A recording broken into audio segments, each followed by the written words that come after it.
Sure. Okay. All right. So good evening. Good evening. Thank you so much for joining us on this lovely Wednesday evening. I am so glad and excited to be joined here by Matt Parks from Self-Directed Search yet again, so that he could give us more information on what self-directed search is.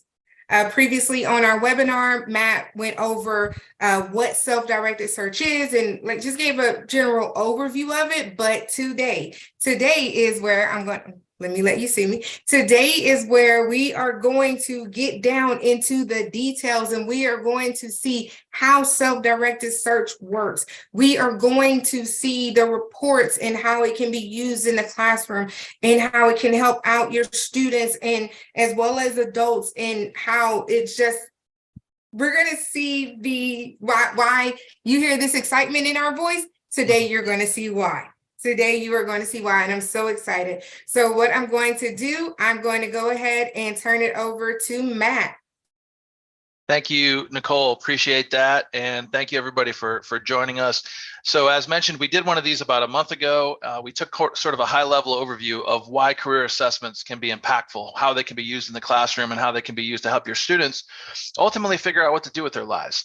And so we took a little bit of an agnostic view last time. We touched just on the SDS, the self-directed search, near the end. So today I want to jump right in, but as a matter of review for those that either may have missed last time or missed the original section, I just want to give you a quick overview. The SDS is a career assessment tool. It's a very quick online test. We also do have it in paper, incidentally, but it's generally used online.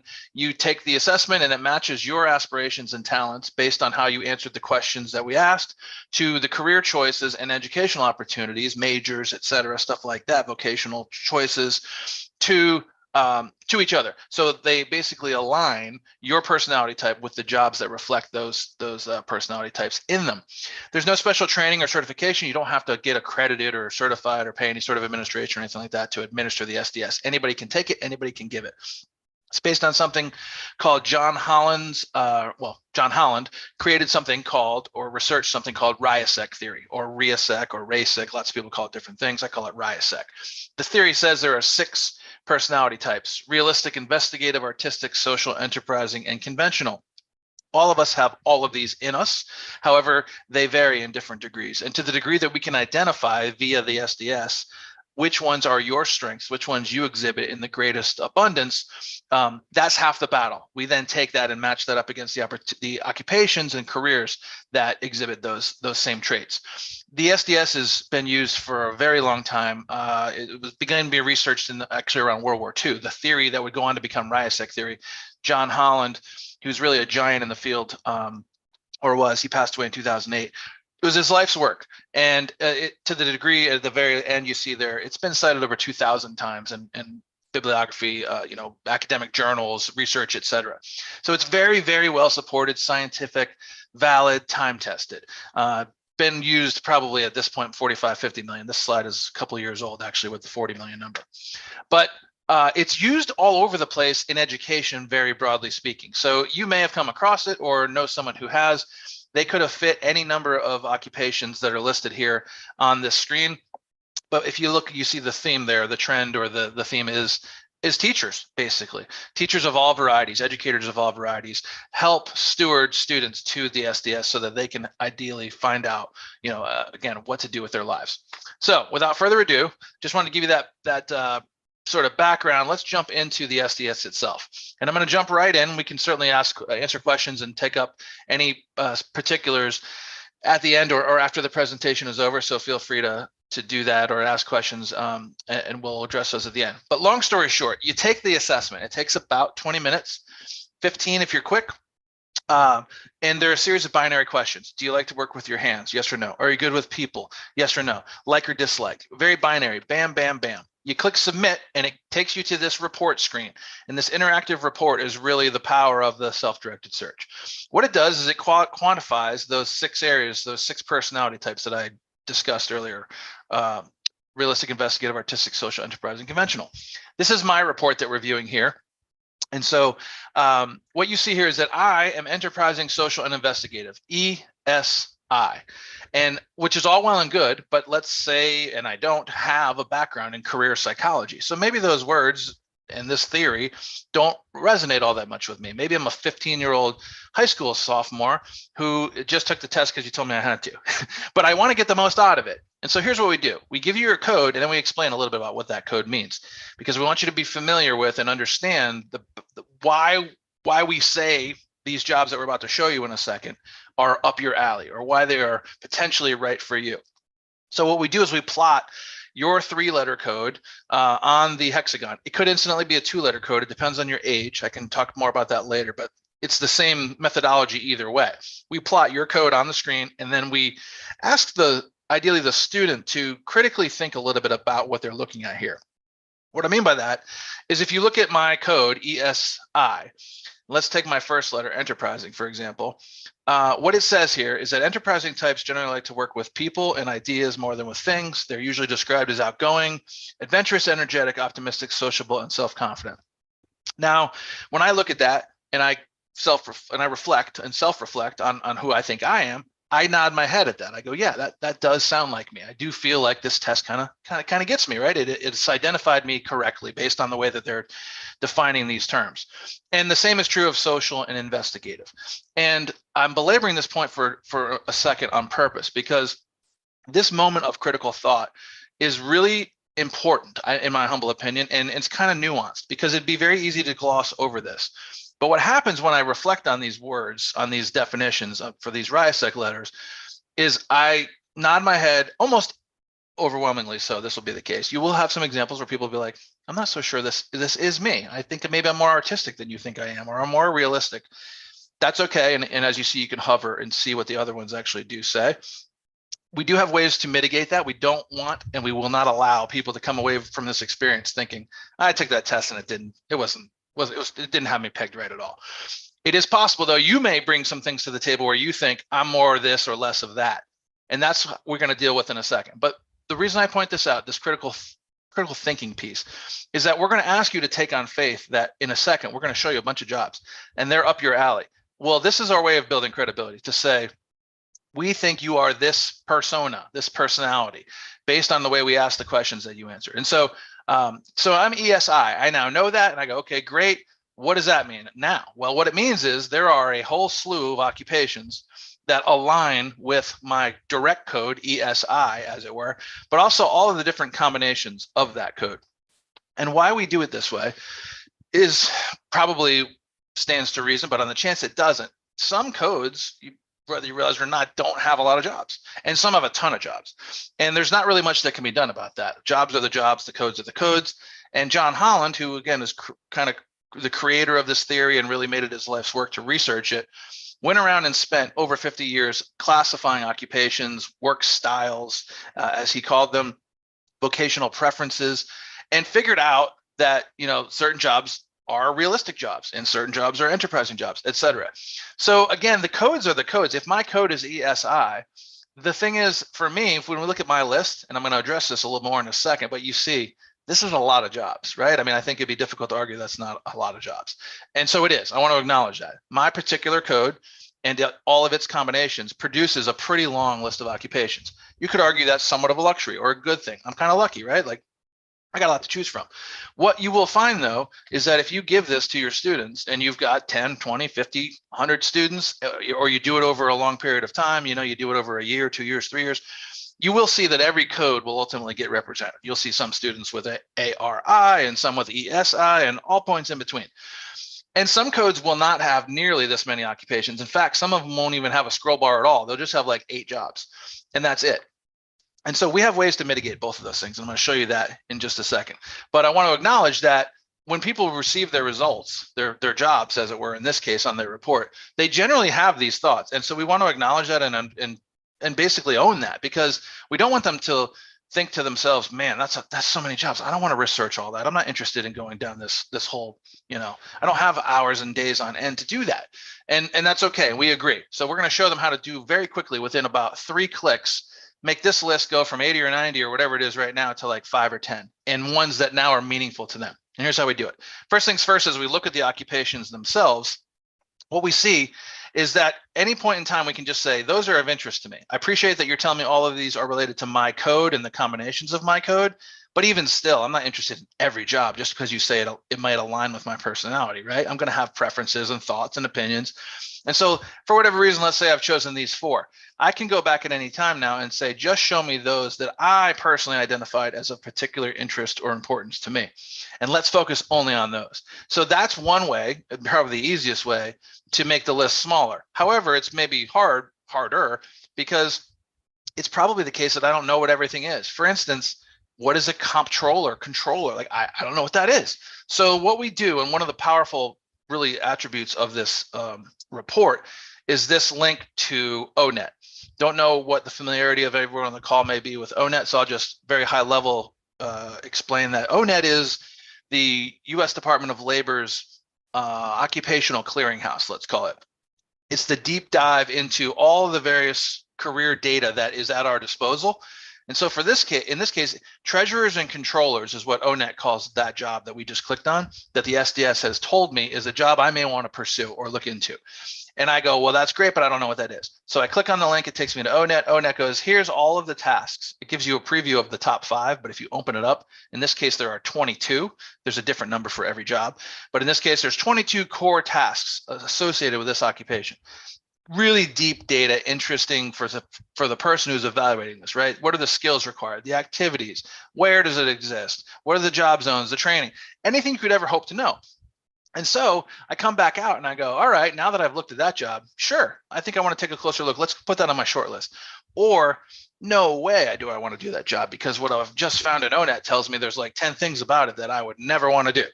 So this is a super powerful tool, because incidentally, ONET is free.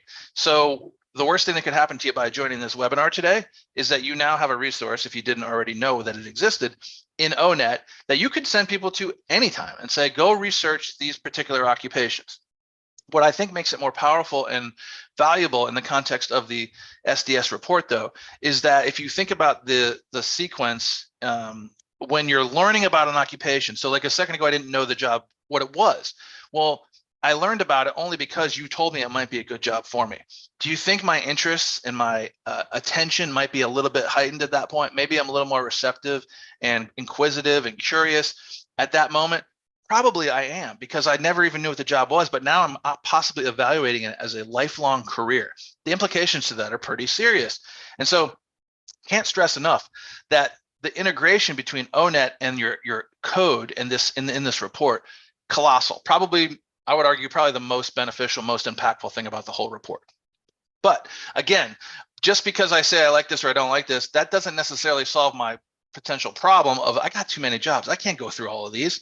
And so here's what we do, and I'll show you in quick order. The first thing you can do is, these are all filters in these columns here. We can filter out and whittle down our list. And here's how we do that. If my code is ESI, what Holland theory says, Ryesekh theory broadly says, is that your first letter is by far your strongest. And incidentally, if you're sitting here thinking about this, like, I don't want to be a psychology professor to my sophomore here in high school.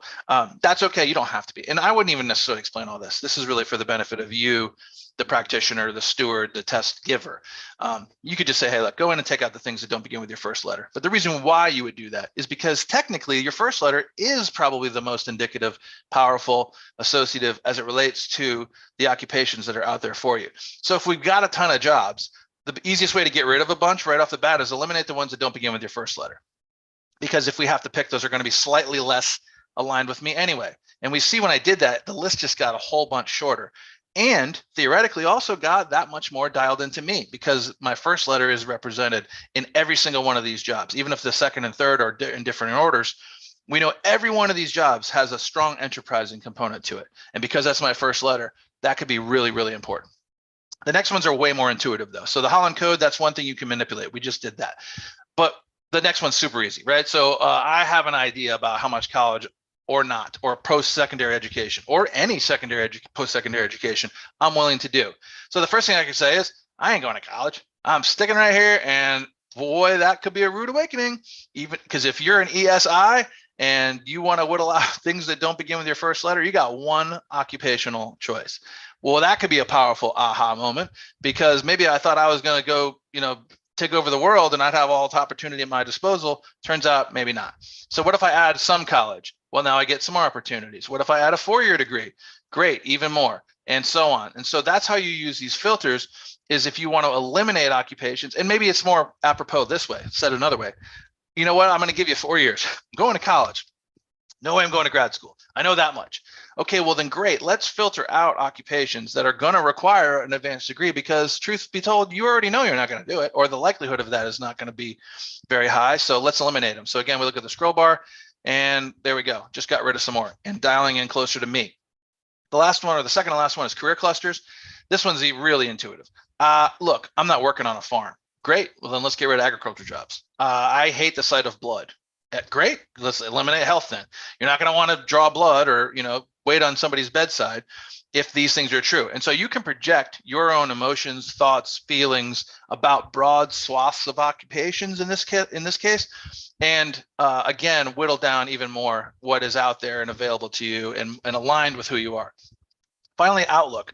If you see either of these two icons, there's a longer story, but basically all you need to know is these things connote or suggest growth based upon the Bureau of Labor Statistics occupational data. So if you see either of these icons, you're going to see positive likelihood of opportunities, growth, options, etc. These are careers that have a high upside in the way of opportunity. And so you might choose that, especially the younger you are, because you probably don't know every occupation under the sun, even though you're learning more on this report. But you might at least know, I just want to have options. I want to be able to take care of my family. I want to know that there'll be jobs there. In other words, if newspaper was one of your, newspaper printer was one of your jobs, you're not going to see a star for sure, right? Because we know that that's an industry that's no longer really even around.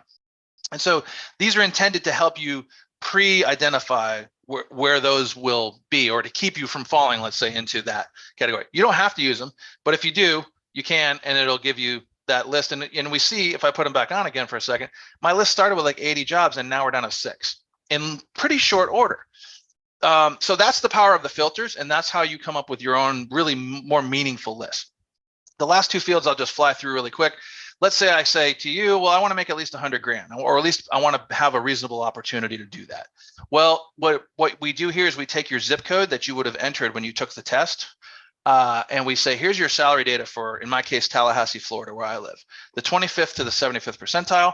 Here's the state salary data, same percentiles, and here's the national average. And so very quickly, at a quick glance, now that I've gotten kind of excited about, in this case, biomass power plant manager, for whatever reason I have, and it meets my salary expectations even better. Oh, just curious, are there any jobs for this? I'm probably not exactly ready to apply for that, but I would like to know, are jobs around for that? Yes, in fact, there are, because if you click on the Indeed button, it'll give you a preview window like I just did right there. And then if you want to see an actual job, it'll actually take you out to Indeed so you can see a job description. And maybe you've never seen a job description if you're 14 years old on a job search engine.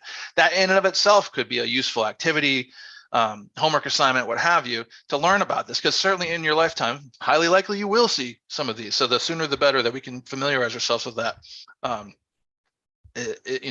sooner the better. Okay, so that is the first sort of, and for many people, this could be it. You may be done here because you say, hey, this was great. I found some occupations that I'm pretty pumped about. We will show you in a second how we align that with education, but for the time being, that's the occupational piece. Now, I mentioned, what if you're the kind of person that you get like 6 or 8 jobs in that initial list, right? Your code is one that just doesn't have a lot of jobs associated with it. There isn't really much that can be done about it because the job has whatever attributes it has. We can't just make this an enterprising job because that's your code. But it does still present a problem to me, the test taker, who just got the results and goes, geez, 8 jobs, that's all I can do. And 2 of them are tuba and trumpet player, and I don't play music. That's discouraging. I don't think this test is very helpful. And so the point is, no matter what the reason is, if you didn't find what you liked or something that you liked in that first list, what you'll see here, and it defaults to being collapsed, is this further list of occupations. And long story short, and by the way, again, I can elaborate on all this stuff if everyone wants to go into depth anywhere. What we do is we say, this is not just a new list arbitrarily where we say, oh, you didn't like the first list? Well, then here, try this one. It's, you didn't like the first list, or you didn't find what you were looking for in the first list. We still want to consider your personality though, because it's not going to help for me to give you a bunch of jobs that don't fit who you are. So what we do, if you notice, this looks an awful lot like what we just saw. In fact, it looks identical, except if you look at the code, if you recall, I was ESI, but now every code has an A in it. Well, why is that? That doesn't make any sense. I thought my code was ESI. So we go back up to the code and we see that ESI, but A was my fourth letter, and it was very close to being my third letter. And the very short story here is that Ryesack theory says that could be significant. In fact, that could be really significant because maybe that's the thing, the artistic nature or the artistic attributes that in this case, I don't know, an actor, an interior designer, a artist, or something less obvious, like a food and drug inspector. I'm not exactly sure what the A is in that particular occupation, but according to Holland's research and according to career experts, there is an element of artisticness to this particular occupation. And that might be the thing that I actually think, that's pretty cool. Maybe I'll actually look into that. And so it's still based on my personality is the point I want to make. It's just we go out to your fourth letter. So we build 3-letter combinations from a total of 4 letters. And what results then is a lot more potential combinations. So we can do exactly the same filtering and say, I still want to see, I appreciate that you're putting A's in there, but I only want to see ones that begin with my first letter. Right. So that E again is because that's the thing that's strongest. If I have to pick and I've got a ton of jobs, and boy, do I really have a lot of jobs this time. Right. So I'm going to go through the same filtering. Right. I'm not going to do it here, but you see the point. You can easily go through here and whittle this down, and you'll get a unique list of occupations that are based on having the artistic letter, in my case, in it, or whoever your, whatever your fourth letter would be in the case of your own or your student's own report. All right, I'm going to skip down here. There's more ways that we help people if they come to a conclusion that I'm just not finding what I want. Take my word for that for now, but just know there's a much deeper dive that I'm happy to do at any point in time. The thing I want to get out here during our time today, excuse me, just grabbing a sip there, is that it isn't just probably enough to learn the careers. Right? We need to know how to do them. We need to be trained. We need to be schooled, educated, whatever the case may be. And we need that regardless of the type of occupation, incidentally, right? So some occupations are very college bound, and that's pretty obvious.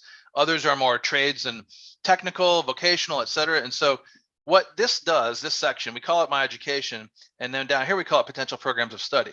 You might have been tempted to call it majors, but you'll see in a second that's not exclusively what's here. It's not necessarily just academic disciplines per se.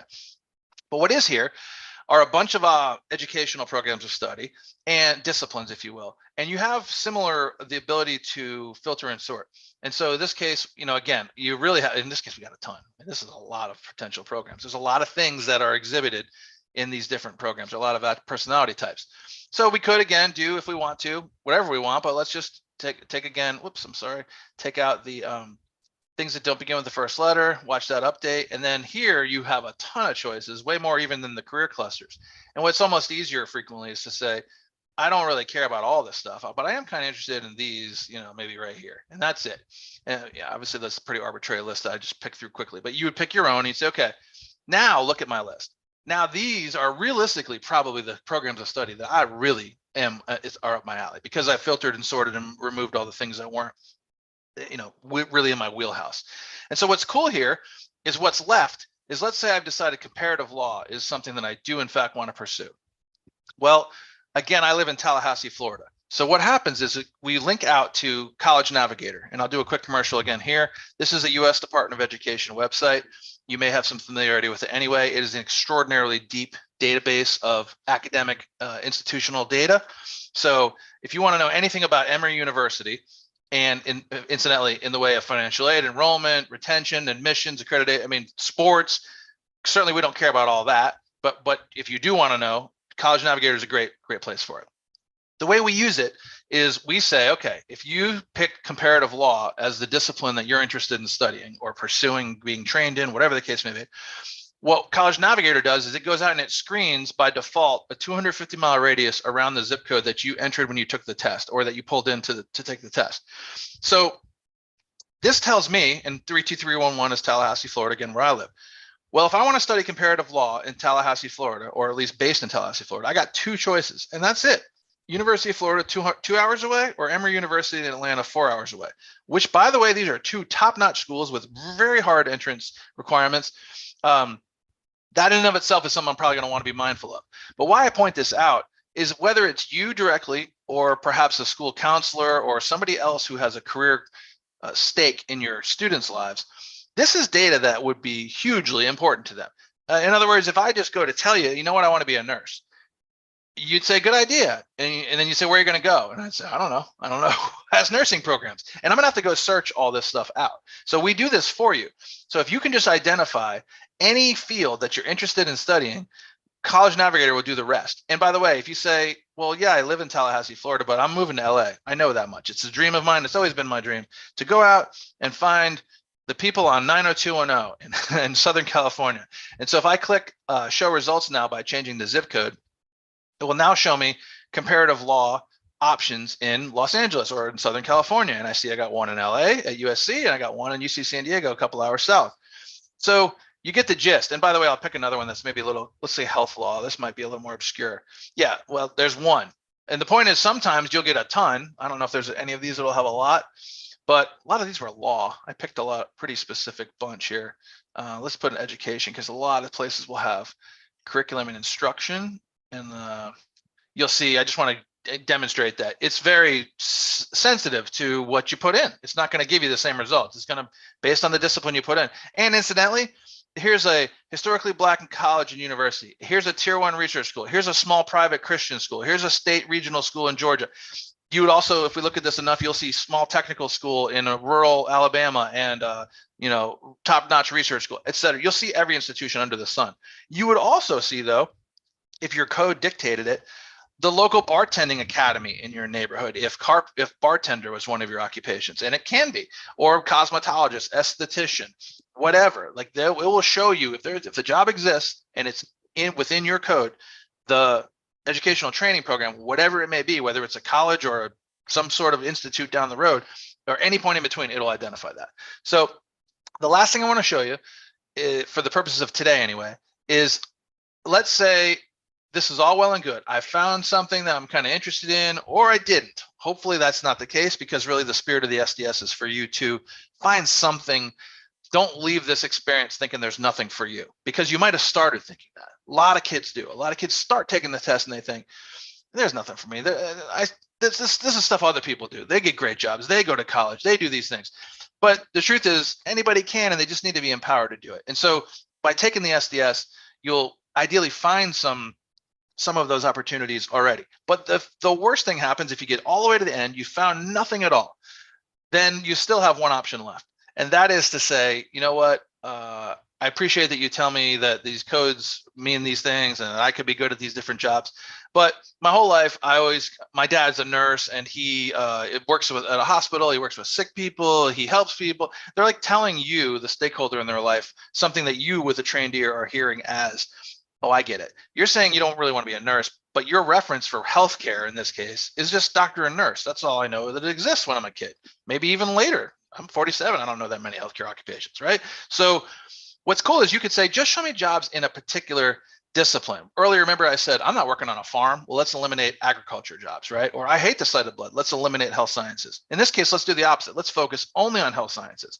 And when you do that, it's kind of neat because it looks an awful lot like the menus that we saw in the previous frames above. But now if you look, this is based only on your discipline, not on your code. And so if you look at the code, there are like a million of them, because truthfully in any career cluster, any pathway, if you will, there's going to be investigative jobs and social jobs and enterprising jobs and artistic jobs and realistic jobs. Like, every job's going to be represented, every personality type, because even in healthcare, there's going to be social types and investigative types, and you get the picture. But what's cool is as you scroll through this, I always like to use this as an example. It is cytogenetic technologist. You find things that are like, what the heck is that? And I click on it and I do the same things that I would have done if it was pointed out to me according to my code. But because this time I'm searching by healthcare, I find this and I see, it deals with chromosomes. And that's a really interest of mine, because when I was a kid, I really loved doing Punnett squares, and dominant recessive genes was really interesting to me. Attach your own personal story here. But you could use this tool if you feel like you didn't find anything as ultimately the catch-all, because really if you add up all of these career clusters, truthfully, now at this point it's really just a reference tool because it's no longer personalized, but it is at least aligned or organized according to these career clusters. And it may be as simple as, like, I tell you, I just want to make them, I just want to work with money, I love money, or I'm really good at teaching, I don't know if I want to be a teacher, but I like that ability to teach or to be working with people in a training capacity. So I think we're maybe a little bit over on time. Forgive me for going long, but I did want to just hit the highlights of the occupational attributes, the educational attributes, and then this career cluster section at the end. But I will stop talking now and turn it back over to Nicole and see. Nicole, I don't know what the format is from here, if we take questions, or I'll turn it back over to you. Okay, thank you so much, Matt. Thank you so much. Yes, we do take questions now. Are there any questions? Any questions? You can go ahead and put them in the chat, or you can unmute if you have any questions. We'll give it a second here.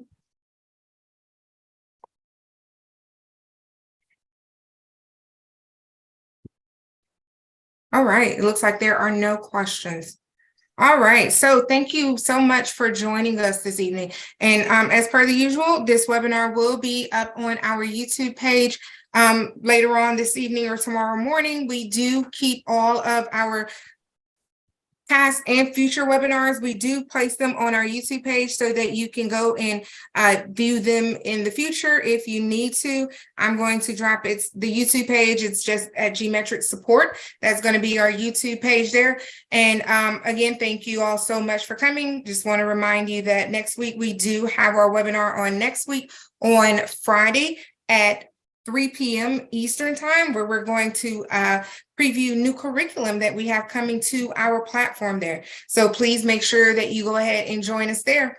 And we will see you then. Look forward to seeing you again. Have a good evening. Thank you. Thanks, Matt. You got it. Have a great day. Great evening. You too. Bye-bye. Thank you for joining us. I want to invite you to stay connected with us through the Gmetrics Facebook and LinkedIn pages.